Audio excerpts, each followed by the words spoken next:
It has been a while since we've done one of these, and we've got Tom Henderson to thank for it. There's some FIFA 23 news out, and it's pretty big. It's very big. If you're a FIFA 23, FIFA 22 fan, you'll know that crossplay has been missing from this game for so long. And finally, according to Tom Henderson, who is a freelance video games writer for various sites and has a fairly chunky following, it seems all but confirmed that crossplay is coming to FIFA 23. Now, that isn't as good as it sounds, right? Because they haven't confirmed in this article by Tom whether that's going to be for pro clubs, it could be for head-to-head or ultimate team. You might be sitting there going, don't be so negative. It's FIFA, it's EA Sports. I don't hold out a lot of hope. But oh my god, we've needed this. We've needed crossplay for like 5 years. It's pretty much the only game that hasn't had it of its caliber that needs it, and especially this year with the addition of the PlayStation 5 and the new Xbox. I'm telling you now, Pro Clubs has never felt so dead, splitting a user base across 4 different consoles, 5 if you include the PC.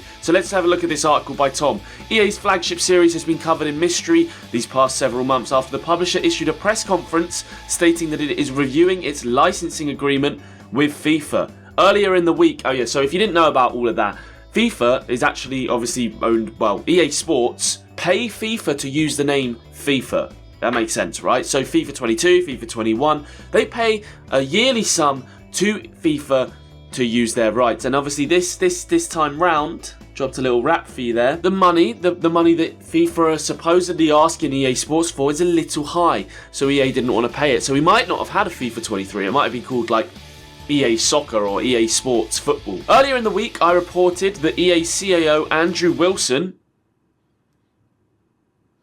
I just want to talk to him. This is ridiculous! I just want to talk to him. Had told staff that it's been impeded by the FIFA brand. Despite these comments, it seems that EA will be continuing with the FIFA brand for at least this year, with the next title being named FIFA 23. That's good. We don't really want to lose the name FIFA. It kind of makes it a little bit confusing, doesn't it? I don't know what I title my videos anymore. Like, blank is crap. How it doesn't sound the same, do you know what I mean? Or EA Sports Football is terrible. It doesn't roll off the There's been no indication from sources familiar with the project that FIFA 23 will be free to play, despite rumours circulating. So Tom has said that obviously we've been reading a lot about FIFA being a subscription-based game soon, and you buy it and then it's free to play, or even as he said here, it's just free to play.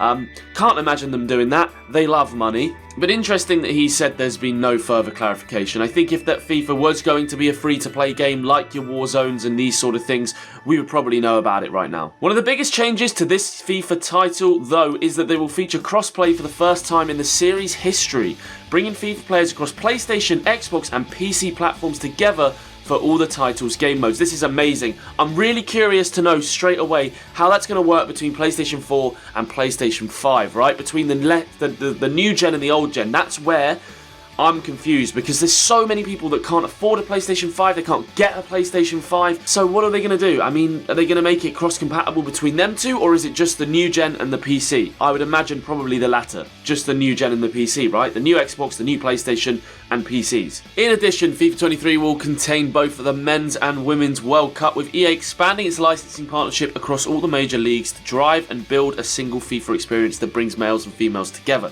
That surprises me, because the part where they say EA expanding its licensing partnership across the major leagues, I mean, for the last 3 years it's only been losing partnerships, no? Half of Serie A is gone, and you can't play as them. Again, Tom's article seems a little too good to be true, but good news there. We all like a World Cup, that would be fun. There have been improvements to its new hypermotion technology. I'm awake, I'm here. Hypermotion Technology 2, which was first introduced in FIFA 22. The technology has been enhanced tenfold and now allows the development team to capture animations from real footballers in real matches using stadium cameras, eliminating the need for XN suits. Okay, so no more of those footballers turning up in those green morph suits and having to kick a ball around. This change has resulted in the team being able to capture over 100 times more data in a single league season than they have captured ever before in the franchise's entire 29-year history. It was claimed during a recent staff meeting. Wow, that's interesting, but again, all waffle. The game doesn't really matter if they've captured a million different angles if it's terrible, but we'll see. The biggest question still looming is whether EA will abandon the FIFA brand, with recent trademark filings suggesting it could be the case, as EA opting to call the series EA Sports FC. Now, I know EA Sports, I know them very well. I have a fear that this is going to be something that they just add crossplay to Ultimate Team. And they'll be like, don't worry guys, next year, or in the next 8, we will put it on Pro Clubs and other game modes. I'm concerned. I really am. Until I see fact written from EA Sports themselves that Pro Clubs is getting crossplay, I won't get too excited. However, it would be absolutely mental for EA Sports to release cross-compatibility, cross-platform to their game and not introduce it to the multiplayer mode like Pro Clubs, where it makes the most sense. You don't really need it in other game modes. Oh, I forgot, you need it in Ultimate Team to... You don't really, do you? I mean, it could be fine without it. I know often people watching videos really can't be bothered to give their input in a comment section. I'm the same when I'm watching. I'm just monging out. I sometimes don't want to, but I genuinely want to hear from as many of you as possible on your opinions as to whether you think EA Sports will bring cross-platform into Pro Clubs or not. Are we dreaming? Are they actually just going to keep it like a carrot in front of a donkey? You're the donkey, and the carrot is a carrot, and they're going to hold it in front of them, and they're going to be like, you know, there it is, there's crossplay, but you can't quite have it. You can't quite... can see it. You can see it, right? For me, this installment of Pro Clubs has been one of the worst ever, not least because of finding games if you're on the new gen consoles, Xbox or PlayStation 5. There is a limited player base, and until recently, it has been pretty much lobby simulator where you sit in a high division game of Pro Clubs in the lobby for a good 5 minutes searching for a game at a time. Now it's got a little bit better since Christmas. We've had an influx of PS5s. I've been keeping an eye on the numbers, and there was about 80,000, 70,000 Pro Clubs nationwide on the PlayStation 5 in November.